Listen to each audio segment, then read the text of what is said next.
Okay, so before we begin our today's Bhagavad Gita contemplation, I have a question for all of you. Why are you presenting Bhagavad Gita shlokas? What is the purpose of it?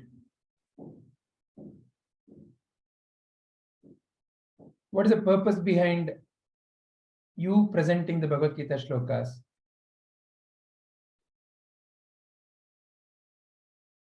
Who wants to go first? Yeah. Uncle, can I say? Yeah, please. Uncle, I think when we are learning to chant all these, Uncle, can you hear me? Now I can hear you. Uncle, I think when we are learning how to chant all these, we are learning its meaning and we're trying to understand how it can be used in our life. So by applying it in different ways, it can help us. And in terms of the chanting, it calms us down. And in terms of reading, it improves how fast we can read and pronounce. Very good. Excellent. Very nice. For Aditi? Uncle, can I add a little bit to that? Definitely. Uncle, I think that when we learn Gita or anything like this, there is one meaning to it, but we can also interpret it in our own way. So I think presenting it like this helps each person share their opinions so that all of us can understand different views and use those in our lives. Like, we don't necessarily have to use it exactly how it's given. It's about how you understand it and apply it and what works for you. Excellent. Very nice. Very nice. Aditya? Yeah, so I feel like we've already learned the shlokas, but we've never really looked into the meaning in depth. So I feel this is a way to look into it. It helps us like to question by ourselves and interpret it in our own way. And like this way we get different interpretations. So like when they read the shloka and they write their own meaning, they let's say Anita and Aditi give their own meaning, but then I get another meaning. So this gives us different views on the same thing, and I feel it's like a good way to get different perspectives on the same thing. So we go a lot more depth into the topic than you would have if, like, let's say you would have taught us the meaning and stuff. Also, it helps us like presenting like how to prepare and how to talk in a space. Excellent. But what is the practical application of this for your day-to-day life?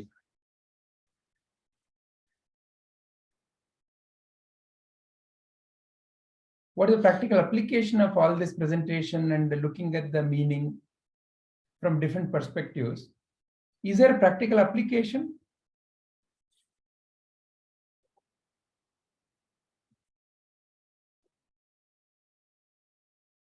Uncle, I think there is a practical application. Yeah. For the shlokas with meanings like I'm not the body and things like that, I've not yet been able to understand how exactly to use it. But I'm not sure. Maybe I could be subconsciously using it and not realizing.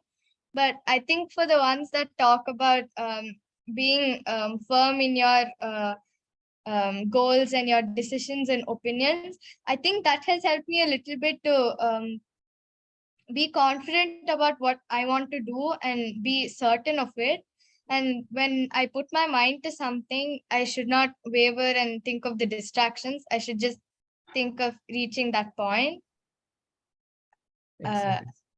And presenting like this also makes us a little more open-minded to other people's understanding. So I think that can improve our people skills also. Very nice. Excellent. Excellent. Does Aditi want to add anything more?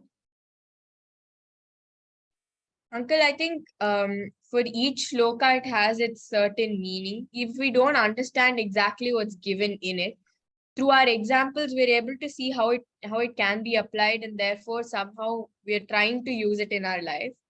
Not everything happens, but then slowly when we try to cultivate it consciously, it happens. So it helps us that way. Wonderfully said. Very nice. Yeah, I feel each shloka has its own practical application. Like I forgot the shloka, but the one that says that the life is a cycle of birth and death, that also has its practical application. Can you speak up? Not sure whether Anita Aditya are able to hear you clearly. Are you able to hear him clearly? Okay. Yeah, so that also has its practical application. Like we understand that everything is just a cycle, and the only thing that's permanent now is our Atman. And like we don't now, like if you actually apply it, you can understand that you don't need to like invest so much into the body. Yeah, and like Anita said, sorry, Aditi, I don't know, Anita, I think. Anita, yeah. Yeah, she said presenting helps us to like be more. I feel it makes us more confident to be able to speak in like to other people, and yeah. Wonderful. Very nice. Very nice. All of you presented it so well. Let me add a couple of more points. See, what we call as mind has broadly two aspects. There is a conscious part of the mind and there is an unconscious part of the mind. The unconscious part of the mind is where a lot of impressions are stored. The conscious part of the mind is only that which becomes visible to you when you're interacting in the world, when you are doing something like, during your hours of what you call as waking hours. Whereas there are a lot of deeply held subconscious impressions and attachments to them called as beliefs. So, and these subconscious impressions and beliefs are not just from today, tomorrow, or yesterday. They have been collected through all the journeys that you have had, through various life forms. All the impressions are within. They all are accessible also. So there are various techniques through which one can access subconscious impressions also. But that is beside the point. The main point is, it is those subconscious impressions and deeply held beliefs that make you do things in a certain way, make you vibrate with certain say situations in life, make you want to be in a certain orientation than the other. It is all these impressions. Nothing wrong with that. However, when some of these impressions can take you away from the reality of life, then life becomes a misery. So, for example, imagine a life where you have no particular purpose, no particular aim. Then what would you wake up for? What would you do? How would you channelize your energy? Now, is it really important to have a particular aim? And is it something that, what my parents are telling me? Or do I have what is that I want to offer to this wonderful world? So all these are important questions without which it can get fizzled away. This is an example I'm saying. Or another deeply held belief can be that I am a body. So when somebody comes and says, oh, you're so beautiful, I feel very nice. If somebody comes and says, look at you, so ugly, is this the dress to wear? I feel sad. So now, with wrong understanding, my life's feelings also get attached. I feel good when somebody praises. I feel sad when somebody insults. Why? Because of a wrong understanding. If somebody comes and says, this mobile is looking black. Yeah, it is looking black. What is wrong in it? That is the way it is. That's the color of it. You have no offense taken. Similarly, if somebody comes and says, your body looks very nice, it's a compliment on the body. Or if they come and say, your body looks very ugly, their way of looking at beauty is what they are using to decide that something is ugly. When can you, without getting disturbed, look at all these way? Only when you understand. Understand what? About your body, about your mind, and about who you are truly. Because a wrong understanding about you can cause all kinds of misery and stress in life. So when somebody then scolds, you need not have to get very, very upset or angry. So all that tensions and turbulence of life is not because something is happening, is in how I respond to that. So how I respond to that is deeply held impressions.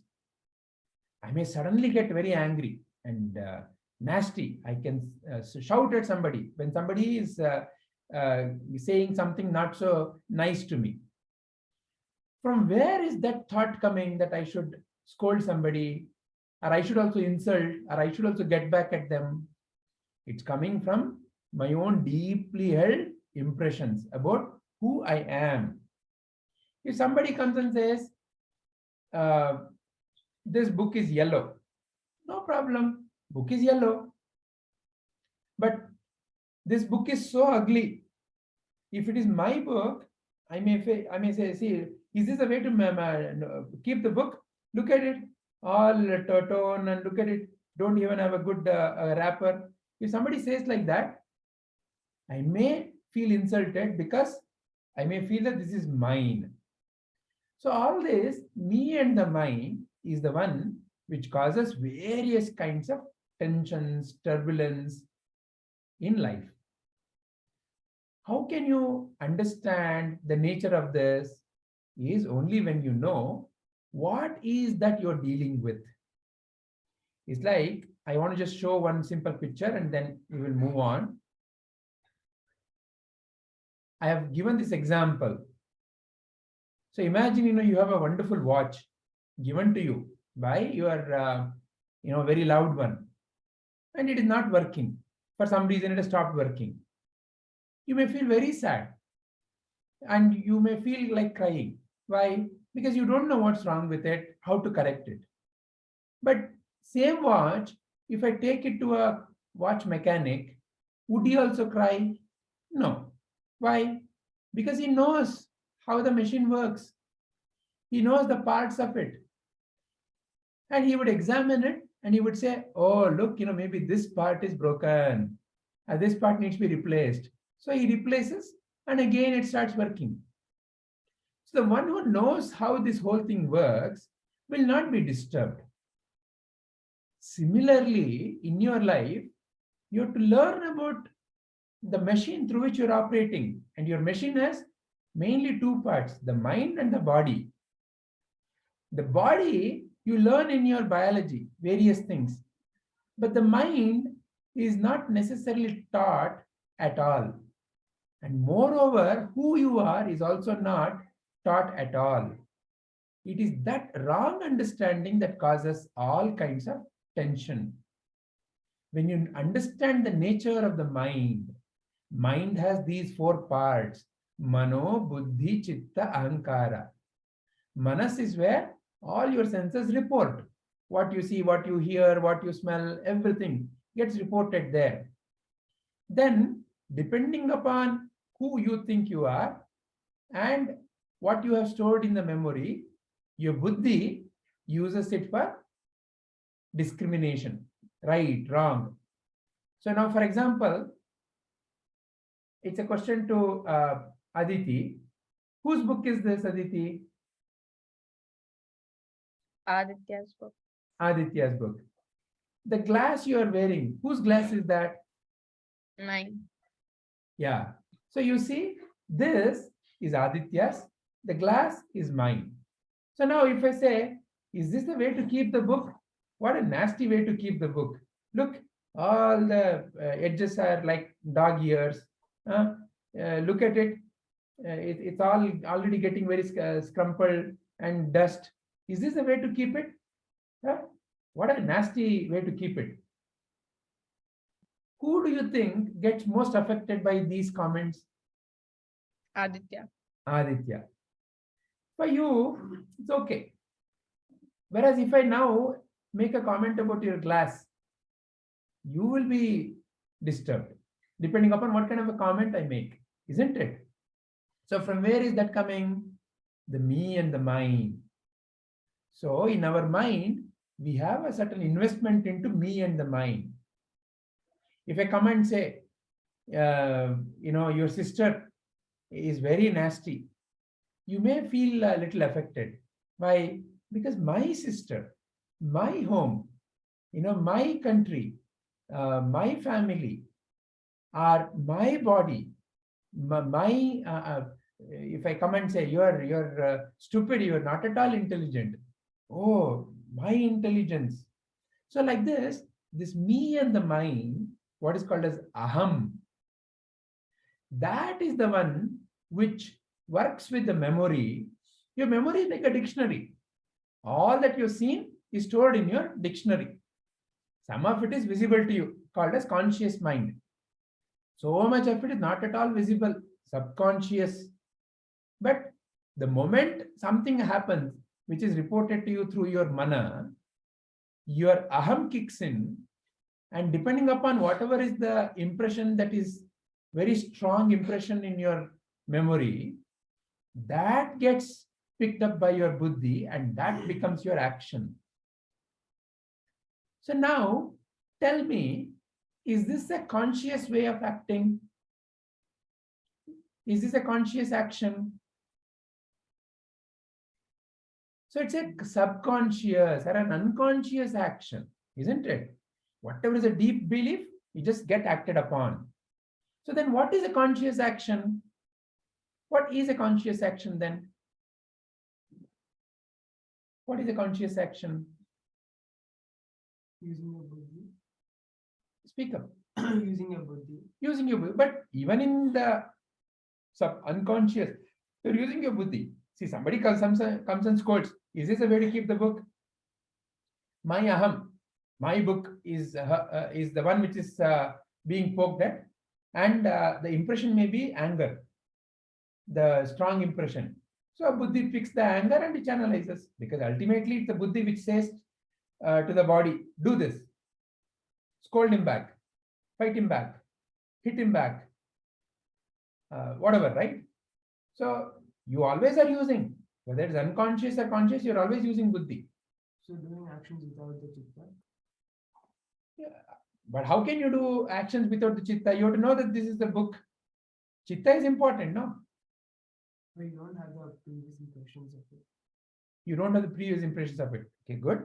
So what does it mean? Then how So do you you do- define what is a conscious action You then? make an action without anything. So you're doing everything based off of what is happening right now. Based on what is happening as of now. Okay, so in the same situation, then what is the difference between an unconscious action and a conscious action?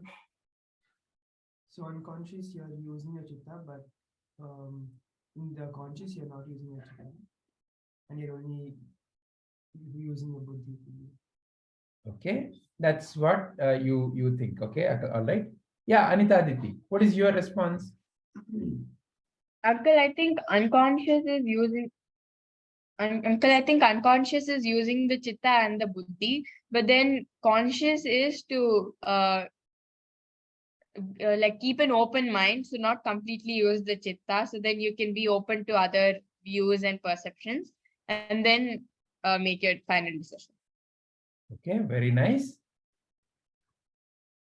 Yeah, come closer to the mic, please. Uncle, I think conscious is not using much of the aham. Mm. And unconscious is when you're constantly separating the world and yourself. Very nice. Excellent. Excellent. So each of the response that you gave is nice. So let's now put it together. So unconscious is, so now when I say, is this the way to keep the book? I got insulted. Who is that I? I've never examined. So some idea in the mind about who I am is the one which is getting insulted. So that some idea in the mind, is that even a real entity? Never examined. But I get insulted and I shout at the others. So like Anita said, the aham leads to unconscious action. Correct, number one. And then what the aham does? Looks at the most important impression in the mind.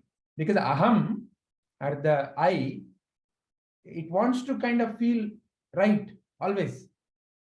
Because I am never wrong, no, in any situation. Is there any situation where you say you are wrong? In most of the life situations, you're always fighting for I am right, isn't it? Look at all discussions in life. It's always about I am right, you're wrong, isn't it? So that's the situations of the discussions in life most often. So from the memory, that which helps me to protect the sense of I is what I pick in the buddhi.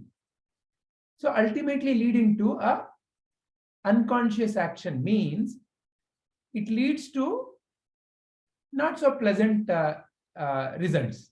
Unconscious action means it leads to unpleasant results. What is unpleasant? Anger, irritation, worry, tension in me. Anger, irritation, worry, tension in the other. Disturbance. So this is the nature of unconscious action. Now, what is a conscious action then? Does it mean that I don't use memory? Use the memory. Of course, you have to use the memory. Know that this is a book. And also, when you respond, you're responding in a particular role. See, at this moment, when I ask you a question, you are responding as an answerer. When you are asking the question, you are asking the question as a questioner. So within that short time, you are switching the roles. When Anita is talking to Aditi, she's a sister. When Anita is talking to Vijay, she is uncle. So when Aditya is talking to Vijay, he is a son. So see, within that short time, there are different roles that you are performing. Know that you are performing the role, but you are not the role. That's what is meant by I'm not the body, I'm not the mind. You're performing the role. Like, Vidyanti came and told how Anita Aditi danced the other day. Your performance was seen and appreciated by everybody. Why? Because you're fully involved in the dance that you are doing. You're fully in it. So people who saw it felt very nice. So, but are you the dancer? Or are you the sister? Or are you the daughter? Or are you an Indian? Are you a girl? So that is temporary. That role is temporary. You are a dancer when you are on the stage. You are a student when you are learning something. You are a teacher when you are teaching something. You are a daughter when you are with your parents. But you can have the feeling of daughter even with other elders. So like that, the role you play is aham. It's okay to play a role, absolutely fine. Otherwise, if you cannot dance on the stage, there is no stage for you, right? You are called onto the stage only because you could dance. So you play the role, but know that you are not the role. So therefore, while playing the role, use the right things in the chitta. For what? Whatever you play the role, whatever the role you play, see what is the end result of it. Is the end result of whatever I'm doing pleasant for me, pleasant for the others? Overall, is it pleasant for everybody? What is pleasant? Something that leaves everybody happy, healthy, peaceful. Must be a pleasant way of looking at it, isn't it? So is whatever I'm doing, is it in that direction? is that the result of whatever I am saying? Is that the result of whatever I'm doing? So then you are acting consciously. You are aware you are playing a role. You are aware you are using your memory. You are aware of various choices in front of your buddhi. You are aware of which choice I've picked up. You are aware of what is the result that that particular choice is likely to bring about. Then you are acting consciously. You are very clear. If I ask you, please raise your right hand, you will raise. I am aware. I'm aware that I'm raising. I'm doing it consciously. But if somebody slaps you, you slap them back, even without thinking in a blink of an eye, it could be a action out of unawareness, where you may not necessarily have thought through all how the whole mechanism is working. So one of the main value of why we are contemplating, and we are contemplating, see what Vyasa Maharshi taught in Bhagavad Gita. The main message is what? What is the main message? What's the main message of Bhagavad Gita? What is the core message of Bhagavad Gita? You are that divine consciousness. Okay, so that's the message, right? So Vyasa Maharshi could have said it as a Mahavakya. There is one Mahavakya, Tat Tvam Asi. So you could have finished the job in that. Why do you think he had to write 700 shlokas? Why do you think it is needed? One sentence doesn't make a person understand something. Okay, speak up louder so that we are in a group. Yeah. If I say like one sentence, you won't just understand what I'm saying. I have to I feel like to really understand it. It's a sentence that holds a lot of importance, and I really have to talk about it in depth if I want you to understand. Okay. Like that Masti can be interpreted in like the wrong way also from the wrong minds. Like that. Yeah, Anita Aditi. Uncle, I think that message can be used in multiple contexts. So each of the shlokas maybe explains those contexts further. Excellent, excellent. Yeah, Aditi. Uncle, I think with that one sentence, the whole meaning cannot be conveyed because it's a very important thing in life. So a clear understanding of what exactly you're reading and how you can apply it in your life is required. So that's why so many shlokas where we can understand it better. Very nice, very nice. All of you said it very beautifully. See, the thing is, life is not one dimension. There are so many dimensions to life. It's like a circle can be seen from one point, and you may see only a point when you notice the circle from that point. But when you slightly change your viewpoint, you see some more parts of it, maybe an arc. And when you go slightly differently and look at it, you may see the whole circle. So therefore, to see means what? Where are you seeing ultimately? In your mind. And your mind has its own ways of, it has gathered its own impressions. It has its own conditioning. So it's like, let's assume, I'm wearing a blue glass and I look at the world. How does the world look like? Blue. If somebody else is wearing a yellow glass, the world looks at it as yellow. There's nothing right or wrong about it. It's the glass that I am wearing. So ultimately, see, unlike the physical glass both of you are wearing, this glass within the mind, that is nothing but the impressions, cannot be just like that removed and see, yeah, oh, okay, I get it. It is not like that. So the impressions are the ones which act like the glass inside.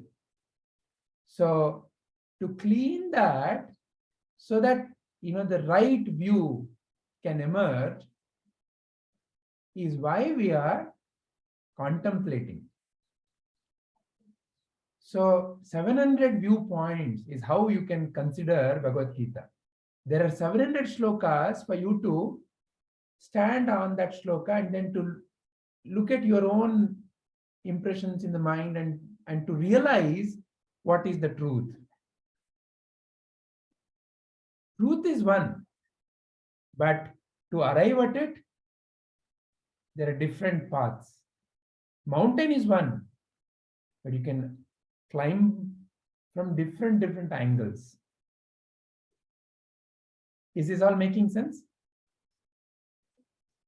Good. All right. Then let's.